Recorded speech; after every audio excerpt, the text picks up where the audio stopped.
কি অবস্থা? আপনারা ভালো আছেন সকল? আশা করি সকলেই ভালো আছেন।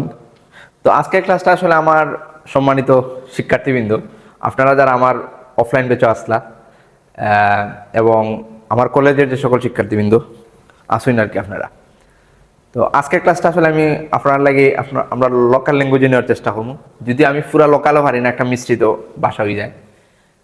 তো আপনারা অনেক দিনের আবদার আছেন যে স্যার আপনি তো অনলাইনে টুকিটাকি ক্লাস দেন, এবং তোমরা জানো যে আমি আসলে পাইমেথ ক্লাব প্ল্যাটফর্মে, জাতীয় বিশ্ববিদ্যালয় একটা বিশাল প্ল্যাটফর্ম, ওই জায়গায় কেমিস্ট্রি ইনস্ট্রাক্টর হিসেবে অনেকদিন ধরে ক্লাস করাচ্ছি এবং পেইড ব্যাচে বেস্ট স্টুডেন্ট 1000+ স্টুডেন্ট পড়াই ফেলছি বা এখনও রানিং আছে কোর্স। তা আপনারা অনেকেই আবদার আছেন স্যার আপনি ইন্টারমিডিয়েট নিয়ে আমরা ক্লাস দিন না এখানে, বা এখন আসলে মোটামুটি মনস্থির করছি আর কি ইন্টারমিডিয়েট এবং এসএসসি নিয়ে কাজ করার লাগে।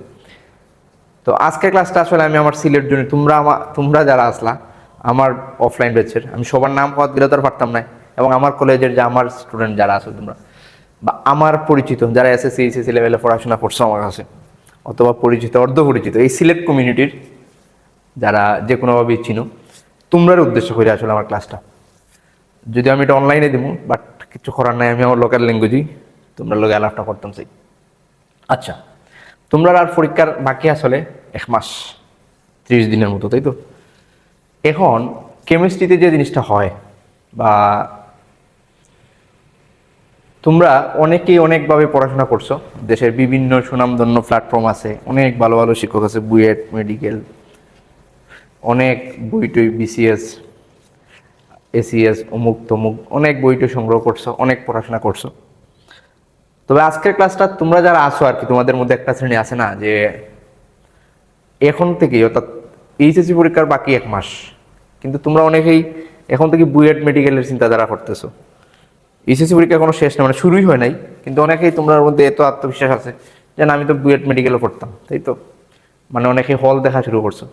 তারা অবশ্য আমার এই ক্লাস না দেখলে আজকে চলবো আর কি, তারা এনে সময় নষ্ট হয়ে লাভ নাই।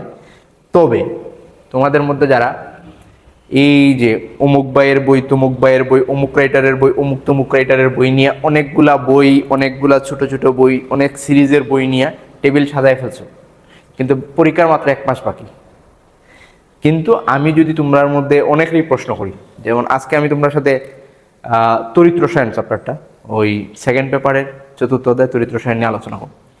আমি যদি তোমাদের মধ্যে অনেকেরই প্রশ্ন করি যে আসলে চরিত্র রসায়নের কোন কোন কনসেপ্টটা তোমার ক্লিয়ার আছে, কি কি টপিকটা আছে, তোমাদের মধ্যে অনেকেই আসলে সেটা গুছাই বলতে পারবে না। এটাই বাস্তবতা, এটাই আমার পূর্ব অভিজ্ঞতা বলে।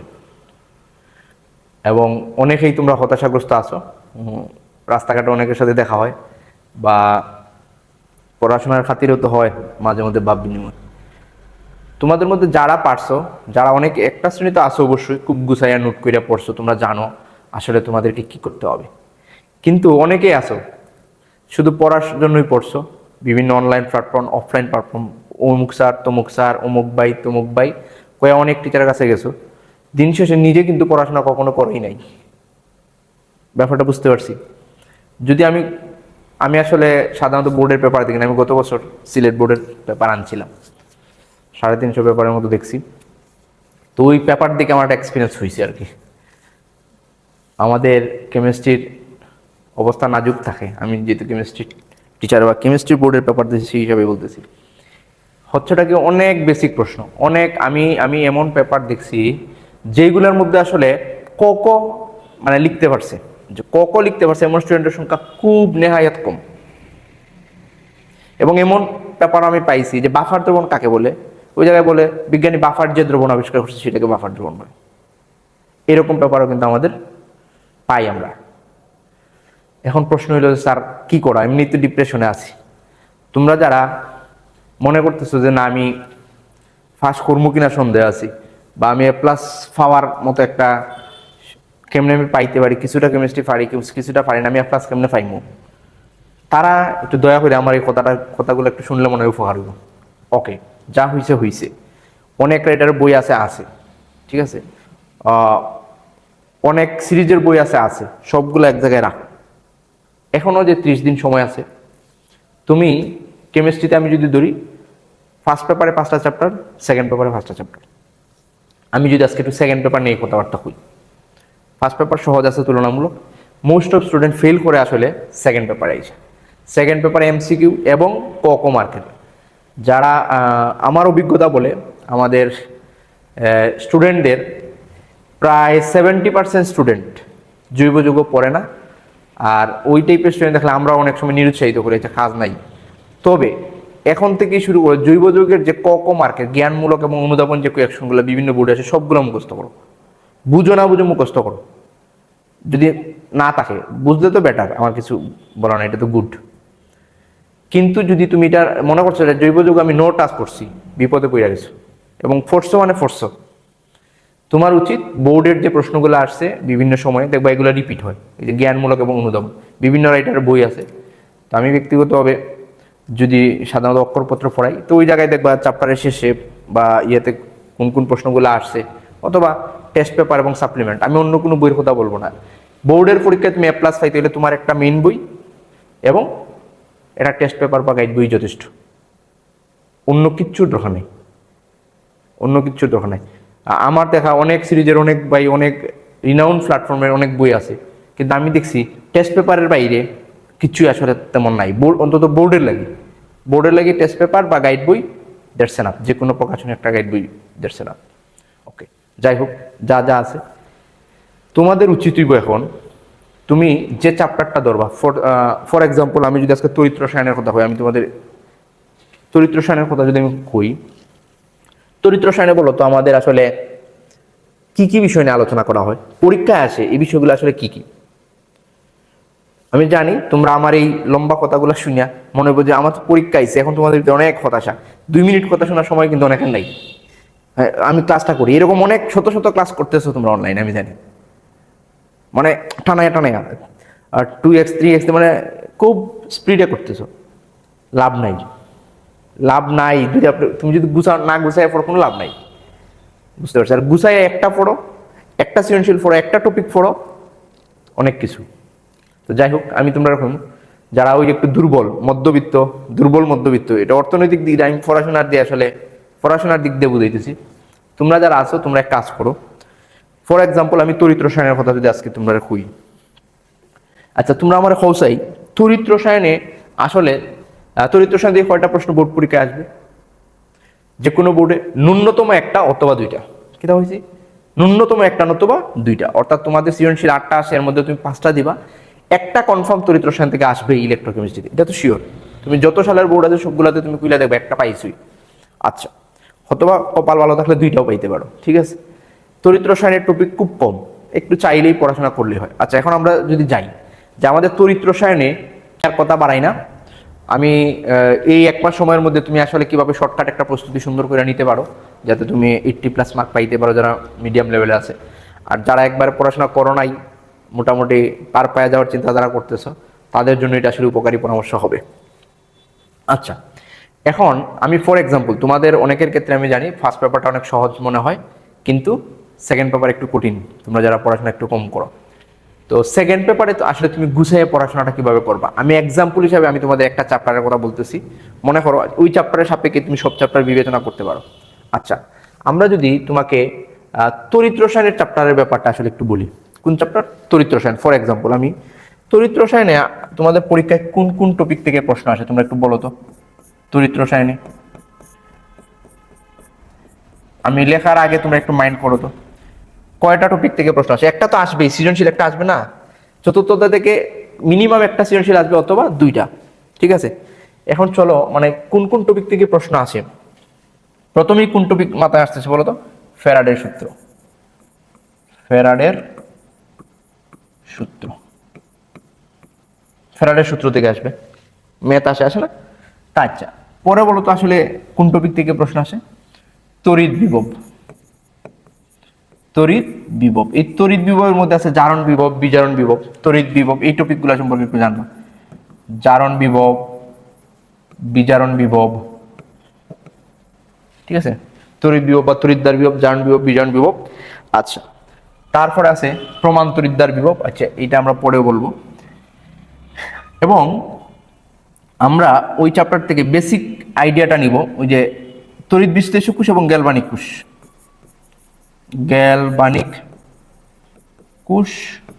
তড়িৎ বিশ্লেষ্য কোষ। এই যে তড়িৎ বিশ্লেষ্য কোষ তোমরা এসএসসি তে অষ্টম অধ্যায়ে পড়ছিলা, এই তড়িৎ বিশ্লেষ্য কোষের অনেকগুলা কাজ আছে। তো দ্রবীভূত পদার্থের তড়িৎ বিশ্লেষণ, বিগলিত পদার্থের তড়িৎ বিশ্লেষণ, ইলেকট্রোপ্লেটিং করা, এই টপিকগুলো লেস ইম্পর্টেন্ট, বাট একটু একটু জেনে নিবা। গ্যালভানিক কোষ, তড়িৎ বিশ্লেষ্য কোষ লেস ইম্পর্টেন্ট, সমস্যা নাই, তবে এই দুইটা কোষের মধ্যে পার্থক্য কিন্তু আসে। আচ্ছা, তাহলে গেল গ্যালভানিক কোষ, তড়িৎ বিশ্লেষ্য কোষ। এখন নাও মোস্ট ইম্পর্টেন্ট যেটা থেকে প্রশ্ন তোমাদের আসবে, প্রমাণ কোষ বিভব নির্ণয়। প্রমাণ কোষ বিভব নির্ণয়। প্রমাণ কোষ বিভব নির্ণয় মানে কোনটা? ওই যে ইনর শেল বের করা। কি বের করা? ইনর শেল।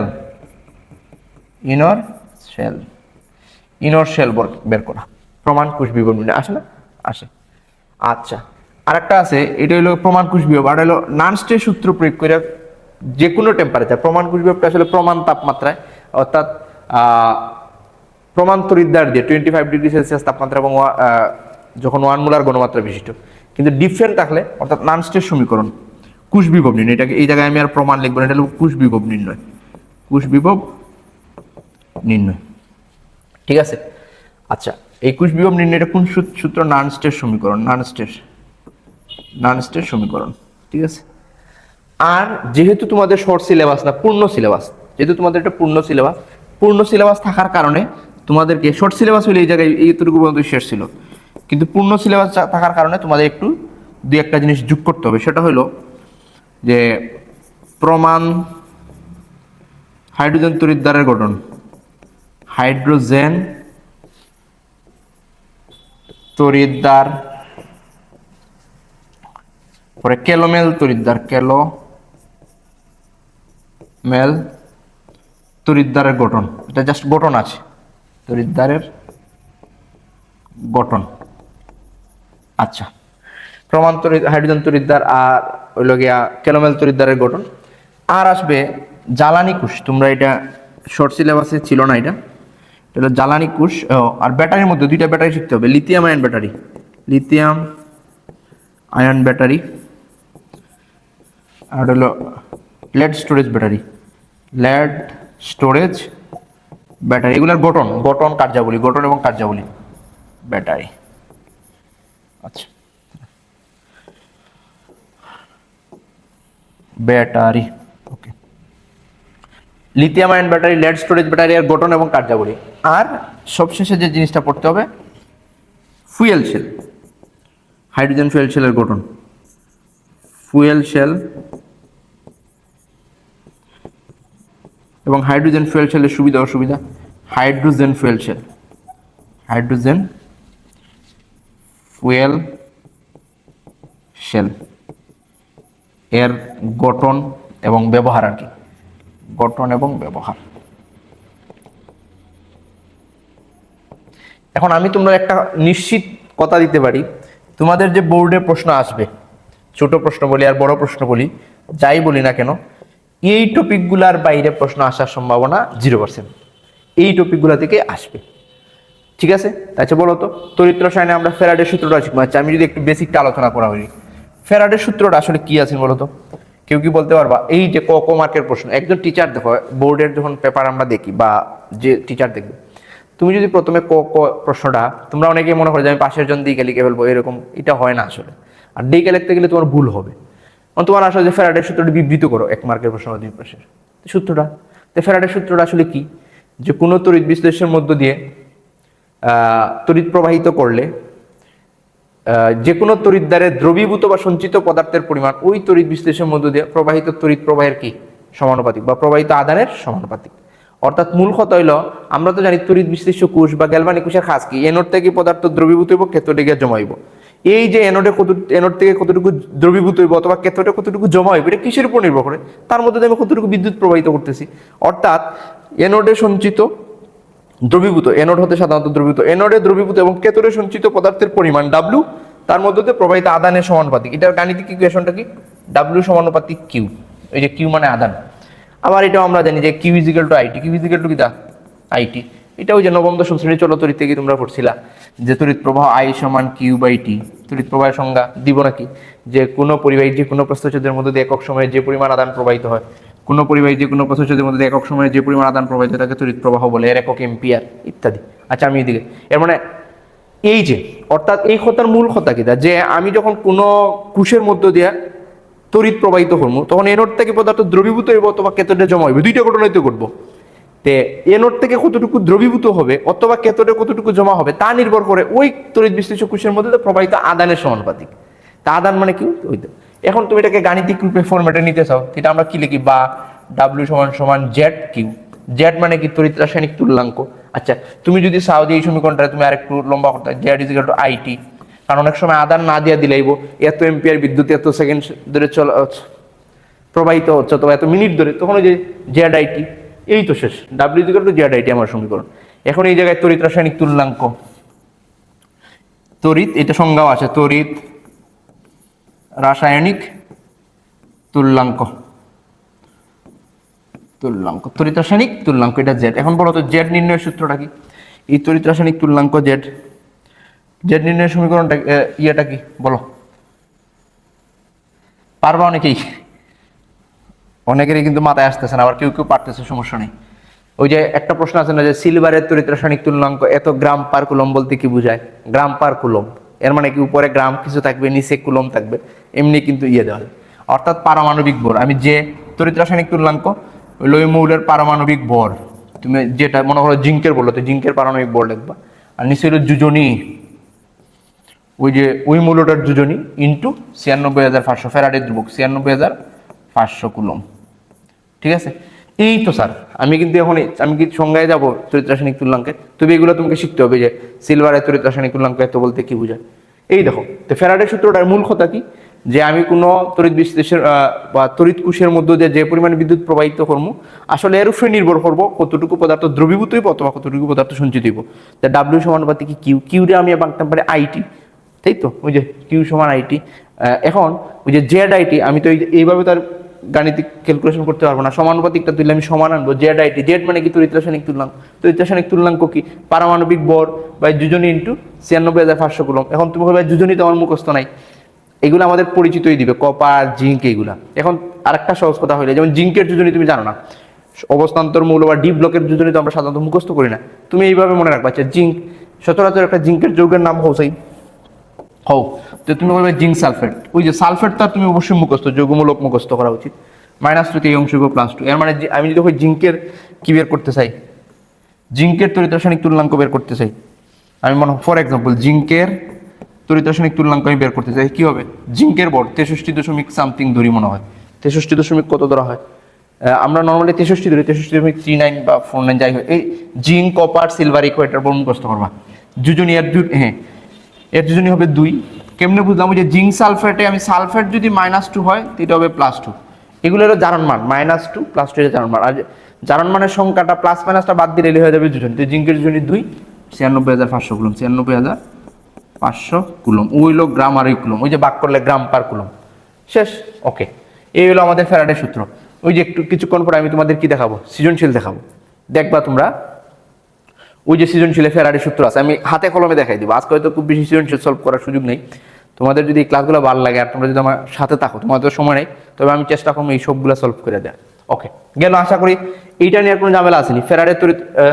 ফ্যারাডের সূত্র আমরা একটু পরেই দেখবো, আমি কয়েকটা সৃজনশীল লাগছে গুরুত্বপূর্ণ, ওই জায়গায় ফ্যারাডের সূত্র নিয়ে অনেক ম্যাথ আছে দেখবা, ঠিক আছে। পরে তড়িৎ বিভব, জারণ বিভব, বিজারণ বিভব সংজ্ঞা অবশ্যই শিখবা। গ্যালভানিক কোষ, তড়িৎ বিশ্লেষ্য কোষ অবশ্যই সিম্পল বিষয়, ইউটিউবে আমার ক্লাসও দেওয়া আছে এগুলোর উপরে।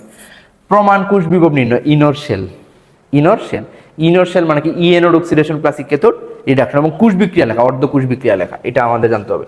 পরে নার্সের সমীকরণ, তাই না? আচ্ছা, তারপর কি নার্সের সমীকরণ, প্রমাণ হাইড্রোজেন তড়িৎ দ্বারাকরণ কেলভিন, এটা মুখস্থ। লিথিয়াম আয়নের ব্যাটারি, এটা মুখস্থ ধরা যায়। লেড স্টোরেজ ব্যাটারি, এগুলা কিন্তু ইম্পর্টেন্ট আছে, যেহেতু তোমাদের পূর্ণ সিলেবাস, এগুলো কিন্তু ইম্পর্টেন্ট। আমি যদি সবচেয়ে বেশি ইম্পর্টেন্ট দিতে চাই, মানে সবচেয়ে বেশি গুরুত্ব আমি যদি তোমরা দিতে চাই, স্টার চিহ্ন ইউজ করি, সবচেয়ে বেশি দিতে হবে আমাদের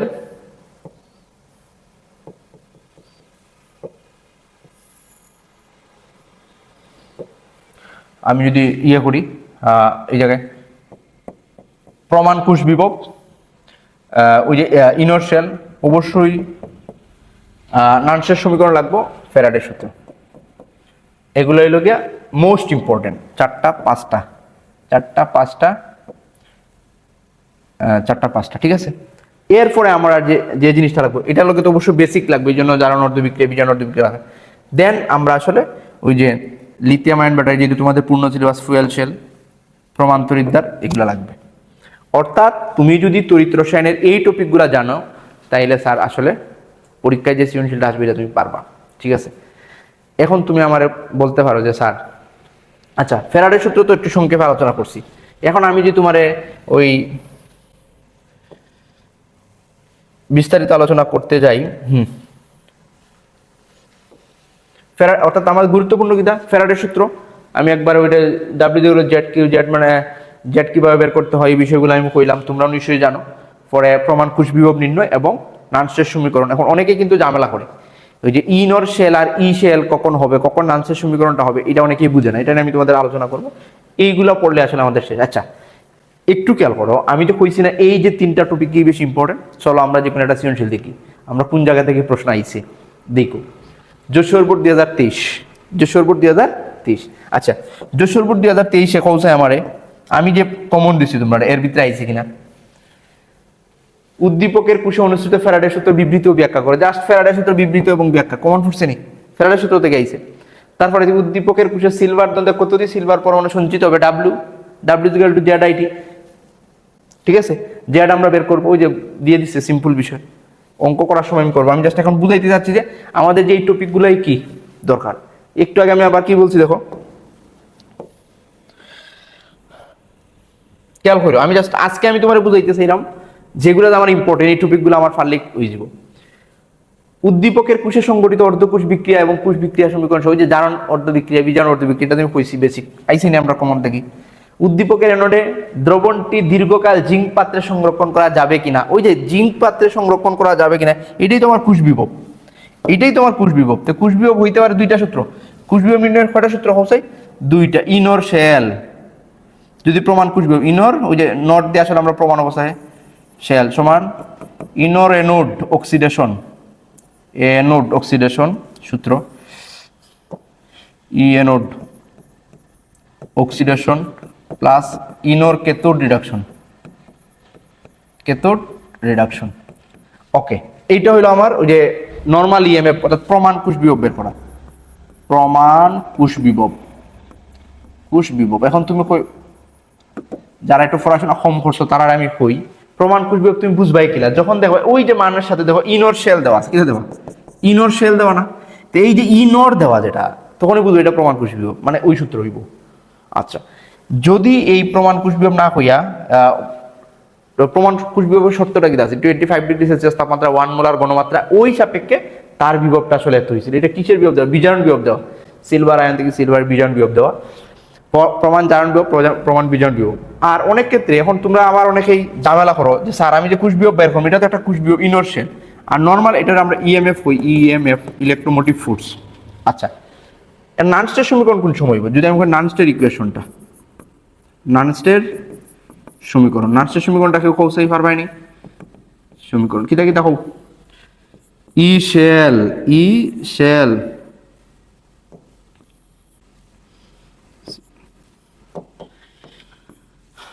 কৌশাই নানস্টের সমীকরণটা পারোনি তোমরা, E C E double L cell সমান ইনর শেল, ইয়েস ওই যে C E double L cell, ইনর শেল মাইনাস, এটা হলো মাইনাস মাইনার ইনর শেল দিলাম, E cell is equal to ইনর শেল মাইনাস 2.303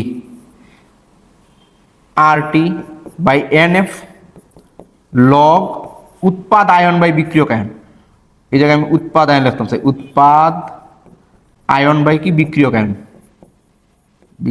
ম্যাথ করানোর সময়টা আমি বুঝাই দিব গণমাত্রা। আচ্ছা আমি যদি আবার লিখি আনসার সমীকরণটা কি হবে, ই শেল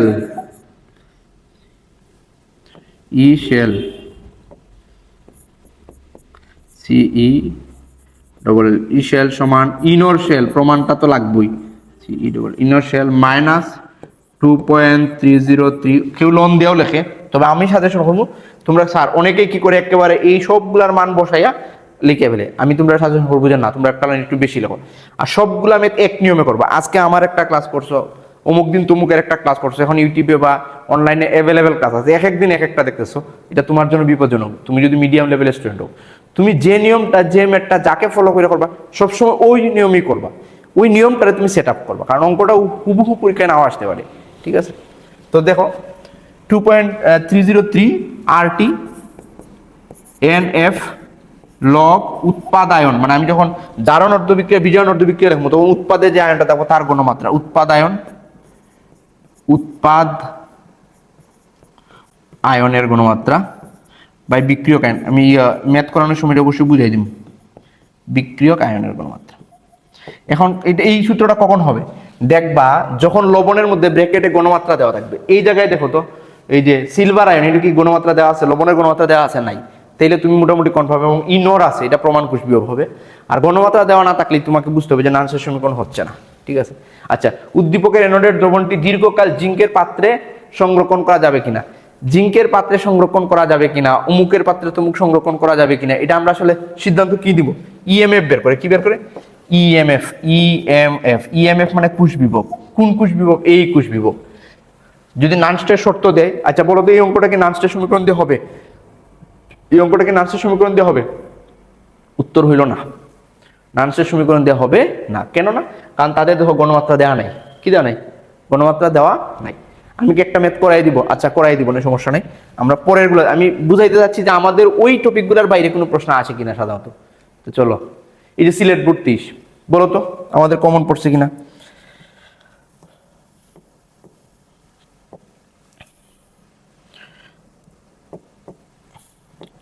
চলো আমরা দেখি কমন পড়ছে কিনা। এক্স ও ওয়াই তড়িৎ দ্বারা গঠিত কোষ বিভব নির্ণয় করো। এক্স এবং ওয়াই, ওই যে দুইটা কোষ বিভব নির্ণয় করতাম, এটা কি গণমাত্রা দেওয়া আছে? না। ইনর শেল, ইনর দেওয়া মানে কি প্রমাণ কোষ বিভব। কোন সূত্র হবে? কোন সূত্র হবে বলো তো? ওই যে ইনর cell is equal to E anode oxidation plus কি দেয়? ইনর কেতন রিডাকশন। শেষ অঙ্ক। পরে কি? ওয়াই 3+, এই জায়গায় আসলে 3+ মানে এটা হওয়া উচিত ছিল 2+, কারণ উপরে দেখেন তো আপনারা যে ওয়াই এর যে ইয়েটা দেওয়া আছে, যোজনী বা জারণ মান দেওয়া আছে, এই জায়গায় 2+ হবে, ওই যে ওয়াই 2+ দেওয়া। তো ওয়াই 2+ আয়নের দ্রবণকে জেড ধাতু নির্মিত পাত্রে সংরক্ষণ করা যাবে কিনা তা গাণিতিকভাবে সংরক্ষণ করা যাবে কিনা, ওই তো এটা আমি কি বের করবো?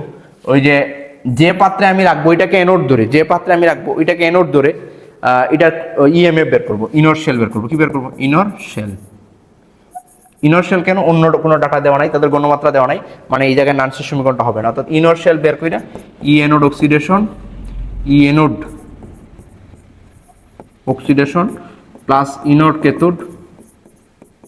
কেথোড রিডাকশন বের করলে হয়ে যাবে।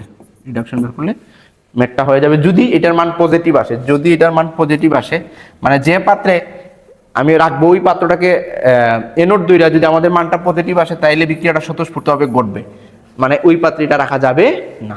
ঠিক আছে, আমি শুধু আজকে এখন আমি তোমাকে করাবো না, আমি শুধু বুঝাইতে যাচ্ছি, আমি যে সাজেশন দিচ্ছি বা আমি তোমাকে যে সাজেস্ট করছি ওই টপিকগুলো পড়লে তোমার পারবা কিনা সেটা। চলো পরেরটাই যাই।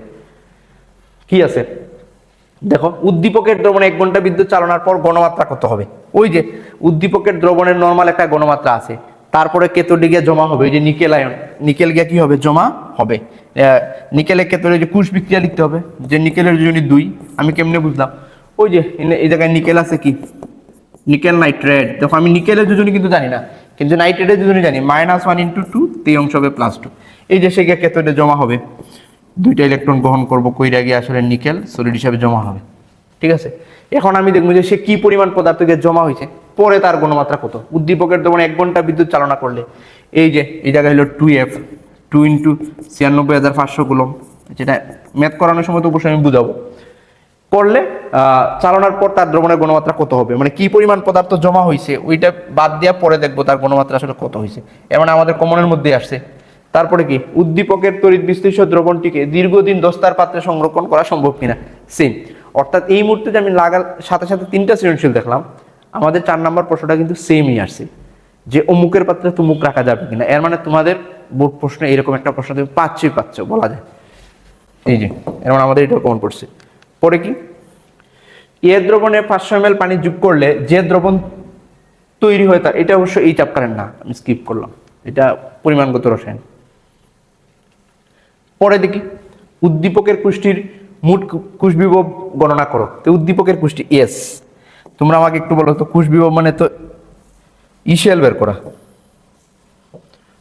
উদ্দীপকের কুষ্টির যে আমি ইসিএল বের করবো এটা কোন সূত্র দিয়ে করবো? কোন সূত্র বলো তো? এই যে স্যার আমাদের 0.1 মোলার ঘনমাত্রা 0.2 মোলার, অর্থাৎ নানস্টের সমীকরণ হবে। কি হবে? নানস্টের সমীকরণ হবে। এই যে নানস্টের সমীকরণটা কি একটু আবার আমি মনে করাই দিই। ইসেল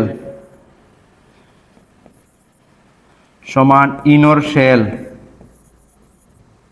minus 2.303 RT by NF log উৎপাদায়ন কি? উৎপাদায়নের ঘনমাত্রা বাই বিক্রিয়ক আয়নের ঘনমাত্রা। যে উৎপাদায়ন বিক্রিয়ক আয়ন এনের মানেটা তো আমি জার্ন অর্ধবিক্রিয়া বিজয়ন অর্ধবিক্রিয়া লিখলে এটা পাবো। ঠিক আছে, তাইলে এর মানে কি? কোষ বিভব নির্ণয় করা। ম্যাথ করানোর সময় অবশ্যই আমি তোমাদের দেখাবো। তো বলো উদ্দীপকের মোট কোষ বিভব বের করো, গণনা করো। এটা কিন্তু ওই যে ইনর শেল না, এটা কি হবে? আমাদের নানসের সমীকরণ দিয়ে করতে হবে, এটা ঘনমাত্রা দেওয়া আছে। পরে কিউ পাত্রটি এক্স ধাতু দ্বারা নির্মিত হলে কুষ্টি দীর্ঘ সময় সংরক্ষণের ক্ষেত্রে মতামত দাও। ওইটা ঘুরা ফিরা কি দাঁড়াইছে? কিউ পাত্রটি এক্স ধাতু দ্বারা নির্মিত হলে, কিউ পাত্রটি যদি এক্স দ্বারা নির্মিত হয়, ওই যে এক্স এর মান তো দিছেই, ওরা বিজন বিভবের মান দিয়ে দিছে, রাখা যাবে কিনা। সেম আমরা ইনর শেল বের করবো, বের করে দেখবো যে আসলে এটা যদি পজিটিভ হয় তাহলে সেটা রাখা যাবে না, আর নেগেটিভ হলে রাখা যাবে। অর্থাৎ দীর্ঘক্ষণ পজিটিভ হলে সংরক্ষণ করা যাবে না, আর নেগেটিভ হলে সংরক্ষণ করা যাবে। করবো আমরা। তাহলে কি আমাদের কি কমন পড়ছে না? পরে দেখো সেটা কি, উদ্দীপকের পাত্র একের দাতব আয়নকে সম্পূর্ণ বিজারিত করতে কত কুলম্ব বিদ্যুতের প্রয়োজন হয়? কত কুলম্ব? উদ্দীপকের পাত্র একের দাতব আয়নকে সম্পূর্ণ বিজারিত করতে কত কুলম্ব বিদ্যুতের প্রয়োজন? কত কুলম্ব কিউ বের করতে বলছে, কিউ বের করতে বলছে। ওই যে ফ্যারাডের সূত্রে উদ্দীপকের পাত্র এক ও পাত্র দুই দ্বারা গঠিত স্বতঃস্ফূর্তভাবে বিদ্যুৎ উৎপাদন হবে কিনা। সেম 4 মার্কের প্রশ্ন দেখছো, সবগুলার সেম প্যাটার্ন না? অর্থাৎ এইটারও তুমি কি বের করবা? ইনর শেল বের করবা। কি বের করবা? ইনর শেল না ইশেল বের করবা? বলো তো বলছে উদ্দীপকের পাত্র এক ও দুই দ্বারা গঠিত স্বতঃস্ফূর্তভাবে ঘটবে কিনা। ঘনমাত্রা দেয়া আছে, আছে। এর মানে এটা আমরা নানস্টের সূত্র দিয়ে করবো। কি দিয়ে? কিটা কোন দিয়ে করতে হবে? কোনটা দিয়ে করতে হবে বলো তো? নানস্টের সূত্র। কারণ এটার ঘনমাত্রা দেওয়া আছে, ঘনমাত্রা দেওয়া আছে এবং টেম্পারেচার 25 ডিগ্রি সেলসিয়াস, প্রমাণ কোষ বিভব দেওয়া আছে। আমাকে এটা নানস্টের সমীকরণ দিয়ে করতে হবে। যদি পজিটিভ বাইর হয় তাহলে স্বতঃস্ফূর্তভাবে ঘটবে, আর যদি না বাইর হয় তাহলে ঘটবে না। ঠিক আছে, মানে বিদ্যুৎ উৎপন্ন হবে অথবা হবে না। পরেরটা কি? সেম ওই যে ঘনমাত্রা দেওয়া আছে, মানে নানস্টের কথা আমাদেরকে চিন্তা করতে হইতেছে যে 25 ডিগ্রি সেলসিয়াস তাপমাত্রায় নিকেল 0.1 মোলার নিকেলের অর্ধকোষ এর অর্ধকোষ বিভব নির্ণয় করো। তারপরে জিঙ্কের পাত্রে ফেরাস সালফেট দ্রবণ রাখা যাবে কিনা, সেম আগের নিয়মের অঙ্ক। ঠিক আছে, তাহলে আমরা কি বিষয়গুলো বুঝতে পারছি? আচ্ছা, আমি আজকে আসলে করছি কি, কোনো একটা ম্যাথ করাই নাই, করাই নাই। আমি কি করছি, এই তড়িৎ রসায়ন চ্যাপ্টারের তোমাদের কি কি পড়তে হবে সেটা একটু মোটামুটি বুঝাই দিতে পারছি, যে ওইগুলো পড়তে হবে। তোমরা আমার এই ক্লাসটা যদি ফলো করো, তোমরা যারা আমার স্টুডেন্ট ছিলা বা আমার সাথে জড়িত এসএসসি বা ইন্টারমিডিয়েট লেভেল যেখানে ছিলা, তোমরা যদি মনে করো যে এই ক্লাসগুলো তোমাদের জন্য উপকারী হবে এবং আমি এইগুলো সলভ করে দিব, তাহলে আমি এটার উপর একটা লাইভ ক্লাস নিতে চাই। তোমরা আমাকে একটু কমেন্টে জানাইবা। আর তোমাদের যে পরিচিত বন্ধুবান্ধব আছে তারা যদি অ্যাক্টিভ থাকে, তোমরা যদি এই সাজেশনটা দেখে মনে করো যে না আমাদের উপকারে আসবে, তাইলে আসলে আমি তোমাদের এই সবগুলো সৃজনশীল সলভ করে দিব এবং এরকম প্রতিটা চ্যাপ্টারেই দিব। এবং এমসিকিউ নিয়েও, এমসিকিউ হয়তো পরীক্ষার পূর্বে ক্লাস নেওয়ার চেষ্টা করব। তাইলে কথা ওইটাই রইল যে তোমরা যদি চাও এই প্রশ্নগুলোর সলভ এবং প্রত্যেক নিয়মের একটা একটা করে বুঝাই দিয়ে আমি চ্যাপ্টারটা শেষ করে দিই, তাইলে দিতে পারবো। তবে এই ক্ষেত্রে তোমরা আমার ইউটিউব চ্যানেল অঞ্জন রায় ইউটিউব চ্যানেল এবং কার্বন টিউটোরিয়াল পেজটার সাথে থাকা লাগবে, শেয়ার দেওয়া লাগবে, একটু বন্ধু বান্ধবের মেনশন দিলে। এখন ওই ক্লাসগুলো আমি করাবো কিনা না দিব কিনা এটা তোমাদের ইচ্ছার উপর নির্ভর করতেছে। সবাইকে দেখা হবে পরবর্তী কোনো গুরুত্বপূর্ণ টপিকে। টেনশন নেওয়ার দরকার নাই, একটু বুদ্ধি বা বুদ্ধিমত্তার সাথে যদি প্রস্তুতিটা নাও, আশা করি পরীক্ষা তোমাদের ভালো হবে। ধন্যবাদ সবাইকে।